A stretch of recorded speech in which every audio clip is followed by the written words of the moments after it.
Ayollar g'iybat qilish uchun top 5 ta joy. Birinchi o'rin sizni aniq hayron qoldiradi. 5-o'rin bozorlar. Chunki bozorga kimdir chiqmasa, aynan o'sha odam temasi bo'ladi. Ayniqsa savdo bo'lmagan payt g'iybat avjiga chiqadi. 4-o'rin mahallangizdagi podyezdni oldi. Juda ham odam ko'p o'tib qaytadi. Uzoqroq vaqt g'iybat qilish mumkin. 3-o'rin kollektiv ishxona. Ayniqsa boshluq yo'q payt g'iybat avjiga chiqadi. Hamma mahallasidan yangi g'iybatlarni olib keladi. Shuning uchun ham bu yerda top 3talikka kirgizsa bo'ladi.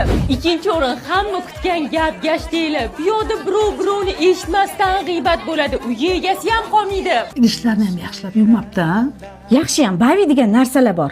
Ketqiza olmadim deb bahona qila olmaydi. Eng kir idishlar, oq piyola choynaklar, ichi va usti qorayib ketgan, chirk bo'lib ketgan qoshiq, vilkalar deysizmi? Farqi yo'q. Shundoq tog'oraga bavini solinadi, ustidan qaynoq suv solib, ivitib, keyin sovuq suvda chayvorsa bo'ladi-ku. 1-o'rin va eng kuchlisi bu go'zallik salonlari. Bu yerda hech kimga rahm shafqat qilinmaydi. Oddiy g'iybat bo'lmaydi. Videoni g'iybatni yaxshi ko'radigan tanishlarga jo'natib qo'yinglar. Mendan salom ayting g'iybatchilarga.